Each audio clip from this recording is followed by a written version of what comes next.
절윤 결의문입니다. 461일 정말 오래 걸렸습니다.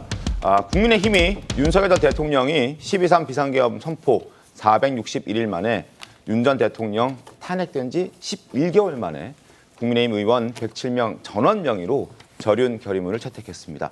송원석 원내대표 목소리 들어보시죠.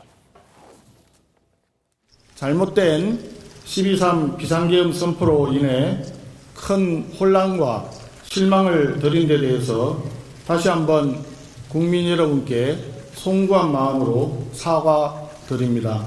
윤석열 전 대통령의 정치적 복귀를 요구하는 일체의 주장에 명백히 반대합니다. 당내 구성원 간의 갈등을 증폭시키는 모든 행동과 발언을 중단하고 대통합에 나서겠습니다. 장동혁 당대표께서는 의원들의 총의를 존중한다는 입장을 말씀하셨습니다. 윤 전 대통령의 정치적 복귀를 요구하는 일체의 주장에 명백히 반대합니다. 당을 과거의 프레임에 올가매는 일체 언행을 끊어내겠습니다라는 내용이 담겨 있습니다. 자, 그리고 비상계엄에 대해서 사죄하고 윤 전 대통령 정치 복귀를 반대하며 당내 갈등 증폭 행위를 중단하고 자유와 헌법 가치를 수호하겠다라는 내용도 담겨 있습니다. 윤 전 대통령의 정치 복귀 반대한다. 윤어게인 반대 결의문 461일 만에 어제 국민의힘 전원 107명 의원 1명의 반대 없이 채택이 됐습니다. 어떻게 보셨습니까, 김 전 대표님? 상당히 늦은 감은 있지만은 그나마 이제 지방선거 6.3 불과 이제 한 70일 정도 남은 3개월쯤 이 시점에 네. 그나마 이제 당이 달라진 그런 모습을 만들어갈 수 있는 그런 의미를 갖다 담았죠.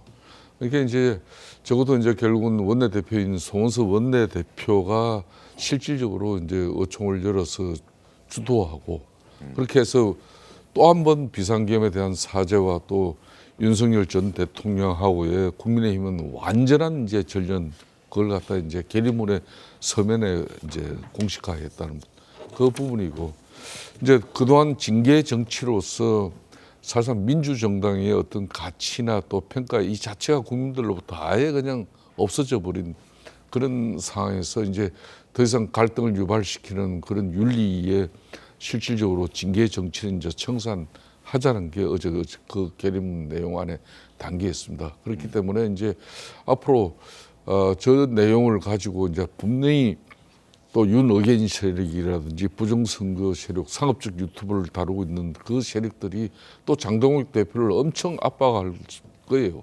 그 압박 속에서도 장동혁 대표가 흔들려서는 안 된다는 그런 측면에서 어제 그 결의문은 본인도 이제 참여한 가운데 이루어진 결의문이기 때문에 장동혁 대표가 또 다른 처신으로서 국민들에게 불신을 자아내는 그런 일은 이제 없을 거라고 보고 있습니다. 박원석 의원 어떻게 보십니까? 의미 있는 진전이라면 진전이라고 평가할 수 있는 그런 내용이라고 보는데요. 근데 이제 말로만은 좀 부족하다고 생각해요. 그러니까 저런 어떤 그 입장에 따른 후속 그 실행이랄까? 네. 조치들이 좀 있어야 된다고 생각하고요. 실천이 있어야 된다. 이제 당대표가 이제 가지고 있는 가장 큰 권한이 인사권이지 않습니까? 그러면 그동안에 국민들이 보기에 좀 납득할 수 없는 언행을 했던 그런 대표적인 당직자들을 교체한다든지 네. 아니면 지금 윤어게인 세력의 구심점이 고성국 전환길 이런 사람들이잖아요. 근데 그분들이 당원이에요. 그리고 끊임없이 당내에서 장동혁 대표 체제를 흔들고 있습니다. 계속 윤과 절연하면 지지를 철회하겠다. 신당 창당하겠다. 근데 그분들에 대해서 어떤 상징적인 조치가 좀 있어야 된다고 보고요. 그리고 어제 의원총회 과정에서 당내 갈등을 종식하고 일종의 이제 통합을 하는 차원에서 한동훈 전 대표에 대한 징계 철회 얘기가 나왔다고는 하는데 결정문에는 담기진 않았다 그래요. 담기진 않았습니다. 근데 배현진 의원 이 가처분 결과에서 보듯이 정당한 징계라고 보기가 어렵거든요. 그렇다면 지금 윤리위원장이나 당무감사위원장이나 그동안의 징계를 주도했던 사람들에 대한 인사조치를 포함해서 그 문제를 좀 풀어야 된다. 그래야 이제 진짜 지방선거를 앞두고서 국민의힘이 달라졌다라는 거를 지지자들이나 국민들한테 어떻게 보면 좀 설득할 수 있지 말 몇 마디 가지고서는 제가 보기 충분치 않다고 봅니다. 그렇습니다. 그러니까 제일 중요한 것은 13 비상계엄에 대한 정치적 책임을 져야 될 집단이 바로 국민의힘이에요. 그래서 국민의힘이 그 정치적 책임을 지는 어떤 그런 변화와 핵심, 즉 자정 노력이라는 게 지금까지는 빠져 있었거든요. 그리고 이제 불과 지방선거가 얼마 남지 않았지만은 우리 후보들이 국민들로부터 어느 지역에서든 다시 지지를 받고 또 관심을 끌기 위해서는 저 후보들이 몸담고 있는 저 정당이 저렇게 한골 탈퇴하고 있구나. 정말 빼저린 자정 노력이 이루어지고 있구나. 이걸 보여줘야 되는 거죠. 그러니까 알겠습니다. 12.3 비상계엄의 그 오판의 핵심 윤석열 전 대통령의 측근 세력들이라든지 이런 사람들 정치적으로 좀 책임지는 그런 모습을 국민들에게 보여줄 때 국민의힘이 달라졌구나. 네. 이런 인식을 아마 국민들이 가지고 6.3 지방선거에서 그나마 관심을 또 기울일 수 있는 뭐 그런 상황이 될 수 있지 않겠나 이렇게 보고 있습니다. 네. 오세훈 서울시장 어제 밤에 기자회견 열고요. 환영 메시지 냈습니다. 들어보시죠. 당의 입장이 정리될 것을 간절하게 바랬고 그 바람이 오늘 의원총회의 결의문 채택으로 이어져서 참으로 감사하고 다행스러운 일입니다. 이제 비로소 저희 당 입장에서는 선거를 치를 수 있는 최소한의 발판이 마련된 셈입니다. 신청을 하시는 건지. 당과 소통하면서 또 의논해가면서 결정할 문제라고 생각합니다. 자, 양웅여 변호사님, 공천 신청하지 않았고 지금 어떤 배수의 진을 쳤던 오세훈 시장도 이제 긍정의 메시지를 냈습니다. 그러나 당과 소통하면서 좀 더 지켜보겠다라는 메시지였거든요. 이거 어떻게 보십니까? 그렇습니다. 사실 이게 완전히 해소된 것은 아니다. 이제 그런 뉘앙스를 이제 주는 것이죠. 사실 뭐 그렇다고 해서 오세훈 시장이 후보 등록을 안 할 것이다 그런 전망은 좀 애초부터 희박하긴 했습니다. 당 네. 주변에서도 뭐 이미 서류는 다 준비해놨다 이제 그런 얘기도 돌고 있었었거든요. 더군다나 어제 이제 의총에서 이제 결의문까지 발표가 됐으니까 어쨌든 본인이 후보 등록을 할 추가 기간에 명분은 충분히 마련했는데 다만 그럼에도 불구하고 저 결의문이 전부다라고 해석할 수는 없겠죠. 오세훈 시장 입장에서도 아까 말씀하신 대로 이미 사실 계엄 있고 또 1심 판결까지 한 뒤에 한참 지난 지금 너무나 늦은 시점이잖아요. 이 시점에 와서 이제 절윤을 뭐 공식화한 것만 가지고는 이게 완전한 어떤 계엄과의 단절이라고 보기는 어렵고 또 사실 징계라든지 배현진 의원 같은 경우에도 사실 징계 소송 진행 중이거든요. 네. 가처분이 났을 뿐이고 본 소송은 아직 진행 중이란 말입니다. 그런 부분이라든지 또 한동훈 전 대표의 징계라든지 이런 부분들이 현재 진행형으로 있기 때문에 아마도 저 말에서 이제 약간의 말미를 뒀다면은 그런 부분들에 대한 정리까지도 얘기를 한 게 아닐까 싶습니다. 알겠습니다. 어제 의원총회 오후 3시에 시작됐고 3시간 넘게 진행됐습니다. 그러는 사이에 장동혁 대표의 표정과 행동은 어땠을까? 화면 함께 보겠습니다. 침묵한 장동혁 대표의 속내는 참모들 설득에 의총에 참석했습니다. 동료들과 거의 악수를 안 했다고 합니다. 의총 내내 말이 없었고 메모만 했다고 합니다. 결의문 낭독도 송원석 원내대표가 했습니다. 당대표는 하지 않았거든요. 그러면서 대변인 통해서 총의를 존중한다라는 입장을 짤막하게 내놨습니다. 정춘 부위원장님, 예. 장동 대표 어떤 마음일까요? 그러니까 과연 어제 나온 입장문에 100% 동의하는 것인가? 저는 장동혁 대표의 저런 뉘앙스나 톤만 보더라도 아닌 것 같아요. 사실 그 배현진 시당위원장의 그 가처분 인용 이후에 뭔가 공식적인 입장이나 이런 게 아직까지도 안 나오고 있거든요. 네. 그것과 관련돼서 당대표로서의 책임감, 뭐 이런 뭐 국민들께 죄송함 이런 것들을 표명해야 됨에도 불구하고 그거에 대한 입장도 없고 어제 나온 입장문에 대해서도 사실 뭐 제가 알기로는 의총에서도 이걸 당대표가 낭독해야 되는 것 아니냐라는 얘기가 나왔는데 그것도 사실상 거부한 거 아닙니까?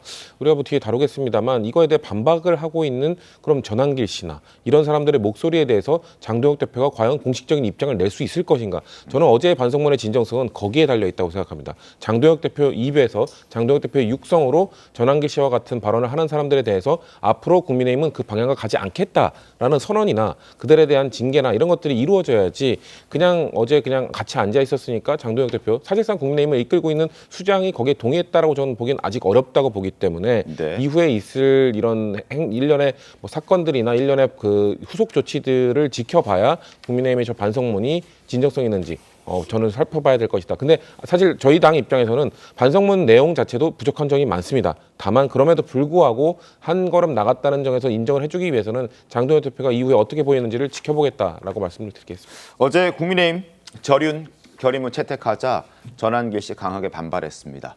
목소리 한번 들어보시죠.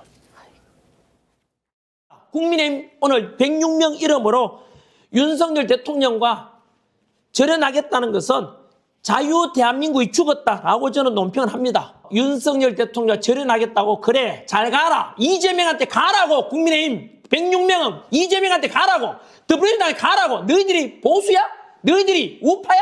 너희들은 이재명 이중대야. 장동혁 대표님의 저는 결정을 기다립니다. 아직 입장이 정확히 안 나왔으니까 내일 입장 보고 저도 정확하게 탈당을 하고 창당을 할지 아니면 장동희 대표님도 나오십시오. 그게 썩어 빠진데 뭐하러 있습니까? 그게 자, 저런 전환길 씨의 입장이 이제 나왔습니다. 장동혁 대표가 추가적으로 입장을 좀 내놔야 할 것 같은데 오늘 어떤 식으로든 입장이 나올까요, 김성태 대표님? 저는 입장 쉽게 나오지 않을 거라고 보고 있습니다. 어제 이제 정말 의원들 106명이 의총에서 그 결의를 담아낸 부분에 대해서는 이거는 미안합니다. 네. 절체절명의 지금 이제 6.3 선거를 치르는 과정에 지금 이제 사실상 기초단체장 같은 경우는 수도권에 후보를 제대로 못 낼 정도로 위기예요. 그러니까 아울러서 지금 현재 내일 오늘까지도 이제 서울시당이나 뭐 수도권 같은 경우 다 강력위원들 공천 이제 신청 접수를 마감을 받지만은 진행하고 있죠. 지금 그것도 지금 연장해야 될 그런 상황이에요. 그런데 저런 목소리가 이런 뭐 우리 당을 지배하고 있고 그런 것 때문에 또 당 대표가 좌우면하고 있는 그런 모습으로 비춰지기 때문에 많은 합리적 보수라든지 또 중도층의 그 많은 국민들이 우리 당에 대한 그런 애정과 관심을 가지지 못하거든요.